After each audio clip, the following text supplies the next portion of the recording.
آج بات کریں گے ایک بہترین ایمان افروز بیان کے بارے میں جو کہ پیر ذوالفقار کا ہے۔ انشاءاللہ تعالی آپ کی زندگی میں بہت ساری تبدیلیاں آئیں گی۔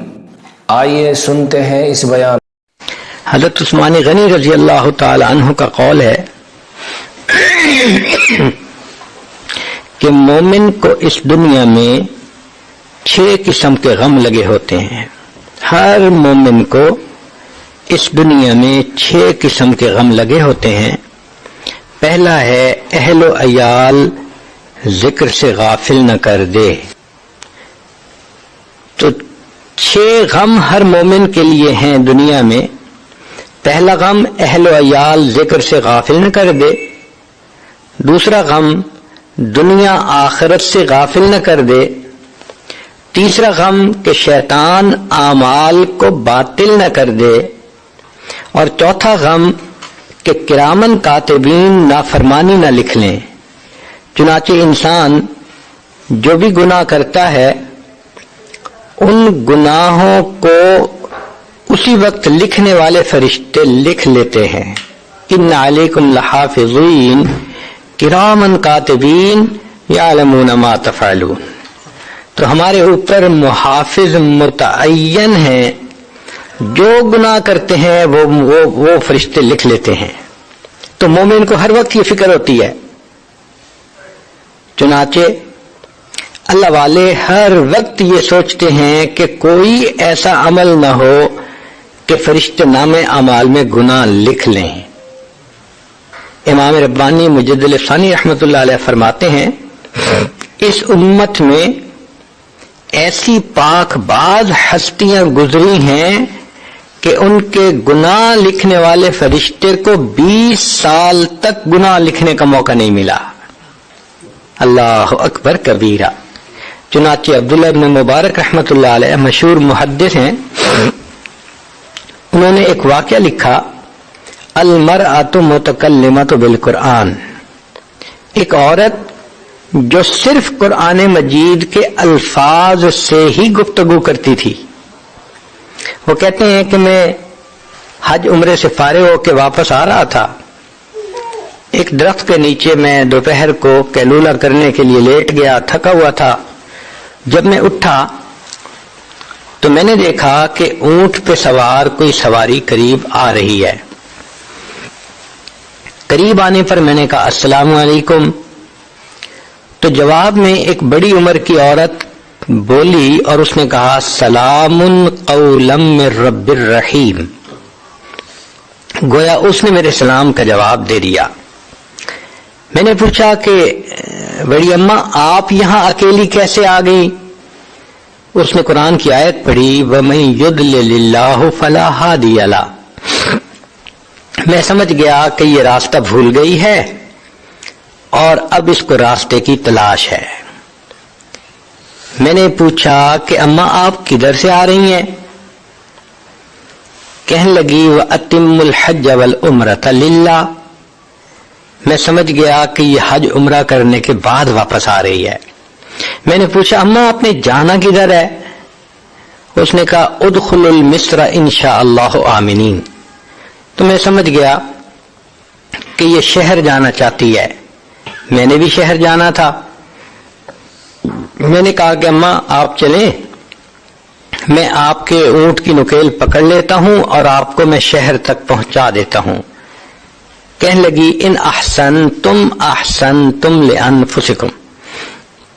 میں سمجھ گیا کہ بھئی اس نے مجھے دعا دی ہے۔ میں چل پڑا۔ اب راستے میں چونکہ راستہ کچھ لمبا تھا تو مجھے عربی کے کچھ اشعار آتے تھے، میں نے وہ پڑھنے شروع کر دیے۔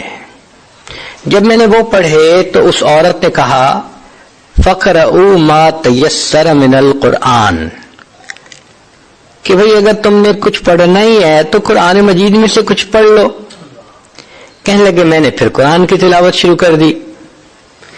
جب شہر کے قریب پہنچے تو میں نے اس سے پوچھا اماں اس شہر میں آپ کا کون ہے؟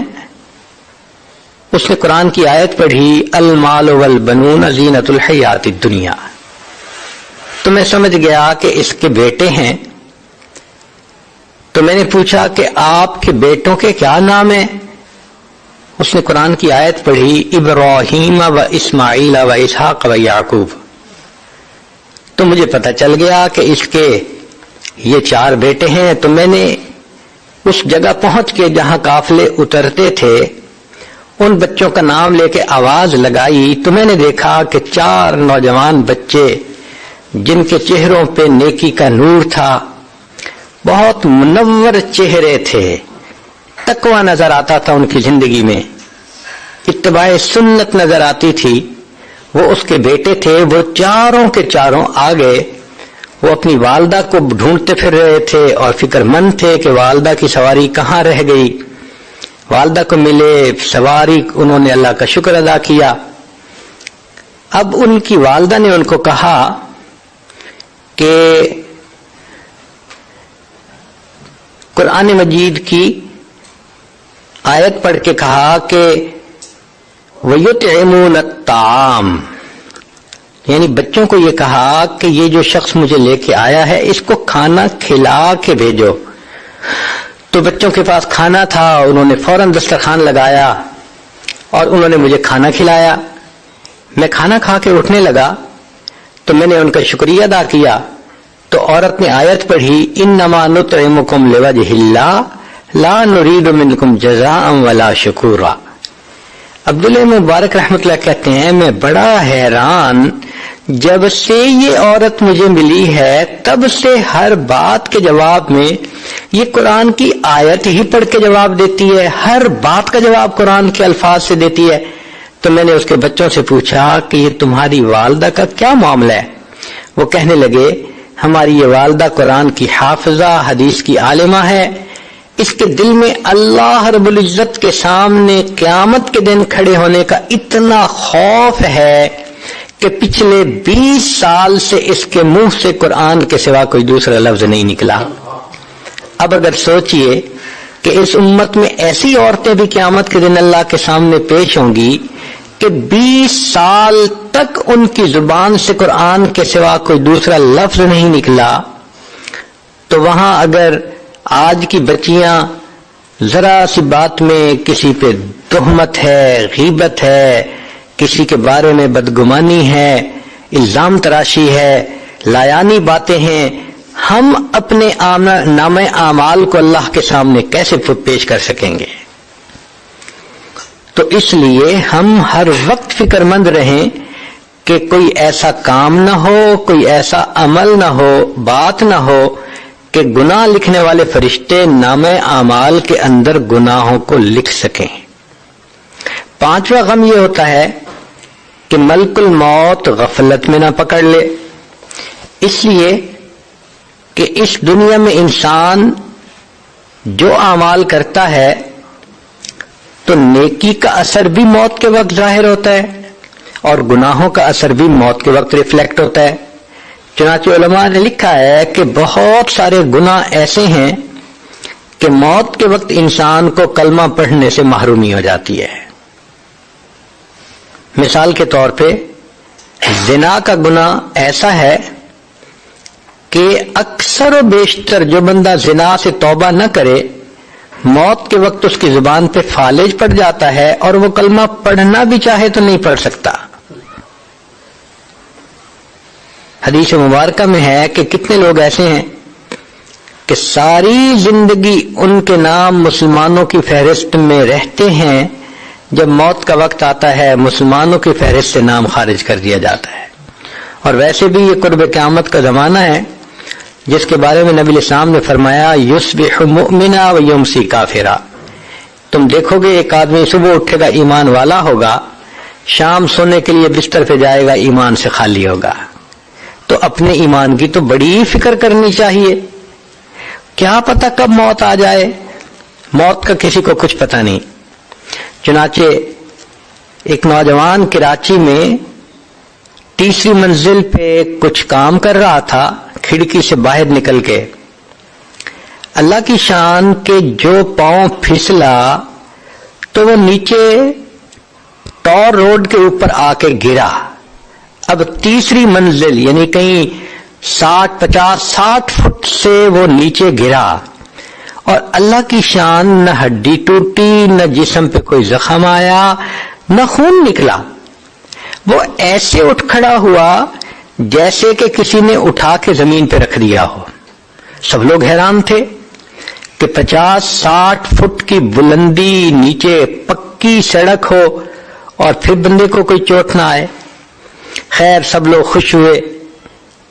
تیسرے دن اس کے 2 دوست تھے، وہ اس کو مبارکباد دینے کے لیے آئے کہ بھی ہم نے سنا آپ تیسری منزل سے گر گئے مگر اللہ نے آپ کو بچا لیا.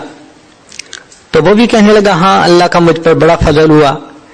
تو وہ دوست کہنے لگے کہ اچھا اب اگر اللہ نے حفاظت کی تو ہمیں مٹھائی کھلاؤ.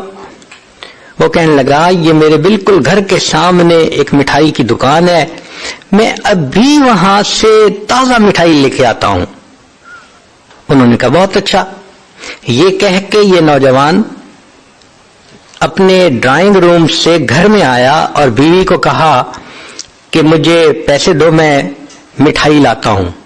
جب اس نے پیسے لیے اور جانے لگا تو گھر کا فرش دھویا گیا تھا اور ایک جگہ پر تھوڑا سا پانی کھڑا تھا. جب اس نوجوان نے پاؤں رکھا تو پاؤں پھسلا، یہ سر کے بل گرا، وہیں اس کی موت آ گئی.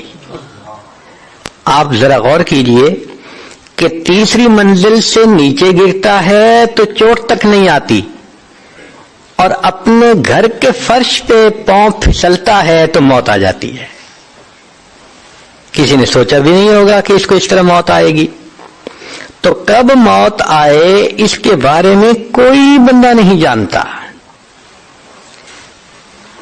فرید بن عطار رحمت اللہ علیہ فرماتے ہیں میں نوجوان تھا، میری عطر کی دکان تھی اور میری دکان پہ چھوٹی چھوٹی شیشیاں تھیں جن میں عطر ہوتی تھی.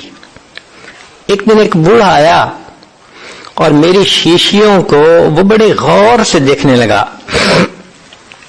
میں نے کہا بڑے میاں کیا دیکھ رہے ہیں؟ اس نے کہا میں دیکھ رہا ہوں کہ اتنی شیشیوں میں آپ کی جان اٹکی ہوئی ہے، یہ جان کیسے نکلے گی؟ تو کہنے لگے مجھے بڑا غصہ آیا. میں نے کہا جیسے آپ کی نکلے گی ویسے میری نکلے گی. تو جیسے ہی میں نے یہ کہا تو وہ بڑے میاں کہنے لگے اچھا نوجوان پھر میری تو جان ایسے نکلے گی. اس کے پاس چادر تھی ہاتھ میں، وہ فرش پہ لیٹ گیا اور چادر اپنے اوپر اوڑھ کر کہنے لگا لا الہ الا اللہ محمد الرسول اللہ. میں نے کہا یہ بڑے میاں میرے سامنے کیا ڈرامہ کر رہا ہے. جب میں آگے ہوا اور دیکھا تو واقعی اس کی روح نکل چکی تھی. تو جن لوگوں نے موت کی تیاری کی ہوتی ہے ان کی پھر ایسے روح نکل جاتی ہے. چنانچہ ایک تھے ننھے میاں بھوپالی رحمت اللہ علیہ، بزرگوں میں سے تھے. چنانچہ ان کے بارے میں آتا ہے کہ جب ان پر موت کا وقت آیا تو بہت ان کے قریبی رشتہ دار ساتھ تھے. تو وہ بتا رہے تھے بھئی اب میرے دونوں پاؤں سے جان نکل گئی، بھئی میری دونوں ٹانگوں سے جان نکل گئی، اب میری رانوں سے جان نکل گئی. یہ خود بتا رہے تھے. اچھا بھئی دیکھو میرے دونوں ہاتھوں سے جان نکل گئی. اور پھر آخر پر کہنے لگے اچھا دیکھو اب میرے سینے سے جان نکل رہی ہے، اچھا میں چلتا ہوں، السلام علیکم ورحمت اللہ. یہ کہہ کر کلمہ پڑھا اور فوت ہو گئے. اللہ والوں کی ایسے موت آتی ہے. اللہ اکبر کبیرہ. ایک بزرگ تھے، ان کی بیٹی کا نام تھا حفصہ. وہ 3 سال کی تھی اور اپنے ابو سے بڑی اٹیچڈ تھی، بہت محبت کرتی تھی. ایک دن جب یہ لیٹے ہوئے تھے تو وہ حفصہ آئی اور وہ چاہتی تھی کہ ابو میرے ساتھ بات کریں، میرے ساتھ کھیلیں، مگر یہ بالکل خاموش آنکھیں بند کیے اللہ کی یاد میں لیٹے ہوئے تھے. ان کا آخری وقت قریب تھا. وہ حفصہ آئی، جب اس نے دیکھا کہ ابو ریسپونڈ نہیں کر رہے تو وہ ان کے اوپر لیٹ گئی، اوپر چڑھ گئی. کبھی وہ ان کی آنکھیں کھولنے کی کوشش کرے، کبھی منہ کھولنے کی کوشش کرے. ابو آپ مجھ سے بات ہی نہیں کر رہے، میری بات ہی نہیں سن رہے، مجھے جواب کیوں نہیں دے رہے. جب اس نے کافی کوشش کی اور دیکھا کہ ابو اس کے ساتھ پوری طرح کوآپریٹ نہیں کر رہے، وہ کہنے لگی اچھا ابو میں آپ سے خفا ہوں، میں نے آپ سے کاٹی کر لی. وہ چھوٹی بچی حفصہ اپنے والد سے ناراض ہو کے دوسرے کمرے میں چلی گئی اور اس نے جا کے رونا شروع کر دیا۔ اب جب ماں نے اس کو روتے ہوئے دیکھا تو اس نے کہا بیٹی کیوں رو رہی ہو؟ اس نے کہا ابو مجھ سے نہیں بولتے، میں نے ابو سے کاٹی کر لی ہے۔ اس نے کہا آؤ میں تمہیں لے جاتی ہوں، ابو سے تمہاری صلح کروا دیتی ہوں۔ وہ بیوی اپنی بیٹی کو لے کر آئی اور اس نے اپنے خاوند کو کہا کہ دیکھیں نا حفصہ آپ سے خفا ہے، اس کو منا لیں، یہ آپ سے روٹھ گئی ہے۔ جب انہوں نے یہ کہا نا حفصہ روٹھ گئی ہے آپ اس کو منا لیں، تو ان بزرگوں نے آنکھ کھول کر کہا کون سی حفصہ اور کیسی حفصہ، ہم نے تو اپنے یار کو منا لیا، لا الہ الا اللہ محمد الرسول اللہ، کلمہ پڑھا اور ان کی موت آ گئی۔ تو جنہوں نے نیکی پہ زندگی گزاری ہوتی ہے ان کو یوں کلمے پہ موت آتی ہے، اور جنہوں نے گناہوں کی زندگی گزاری ہوتی ہے موت کے وقت ان سے کلمے کی نعمت ہی چلی جاتی ہے۔ تو ملک الموت غفلت میں نہ پکڑ لے، یہ بھی مومن کو غم سوار ہوتا ہے۔ اور ایک چھٹا غم کہ اللہ تعالی کی خفیہ تدبیر ایمان کو ختم نہ کر دے۔ چنانچہ ہمارے اکابر اس بات پہ بہت ڈرا کرتے تھے کہ آج تو اللہ نے ایمان عطا کیا، پتہ نہیں موت تک یہ محفوظ رہے گا یا نہیں رہے گا۔ امام احمد بن حنبل رحمۃ اللہ علیہ کا واقعہ ہے کہ جب ان کی وفات کا وقت قریب آیا تو ان کے شاگرد قریب تھے، تو شاگرد جو ہیں وہ کلمہ پڑھنے لگے، لیکن امام صاحب صرف لا کا لفظ پڑھتے اور خاموش ہو جاتے، لا، پھر تھوڑی دیر کے بعد لا، پھر لا، تو 2-3 دفعہ انہوں نے صرف لا کا لفظ پڑھا، پورا کلمہ نہیں پڑھا۔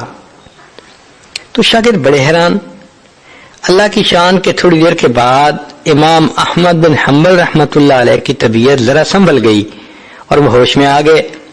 تو شاگردوں نے کہا کہ حضرت ہم تو آپ کے پاس کلمہ پڑھ رہے تھے اور آپ کلمہ پڑھنے کے بجائے صرف لا اور لا کہہ رہے تھے۔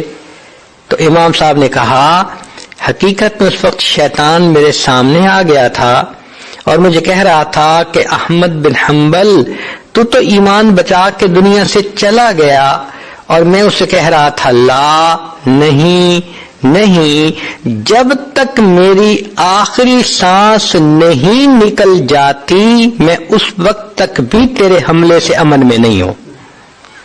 تو ہمارے اکابر تو آخری لمحے تک غمزدہ رہتے تھے کہ کہیں کوئی ایسی غلطی نہ ہو کہ کہیں انشاءاللہ تعالی آپ نے اس بیان کو سنا ہوگا، اور جو بھی آپ کے ایمان کو اضافہ کرنے والی باتیں آپ نے سنی ہیں انشاءاللہ تعالی اس پر پورے زندگی بھر ہم عمل کریں گے، پورے عالم کے لیے، اپنی بہن بیٹیوں کے لیے، اپنے بچوں کے لیے، اپنے رشتہ داروں کے لیے، اپنے پڑوسیوں کے لیے، اور اللہ سے دعا کرے کہ ان باتوں پر ہمیں عمل کرنے کی توفیق نصیب فرمائے۔ اللہ ہم سب کو ہدایت نصیب فرمائے، آمین ثم آمین۔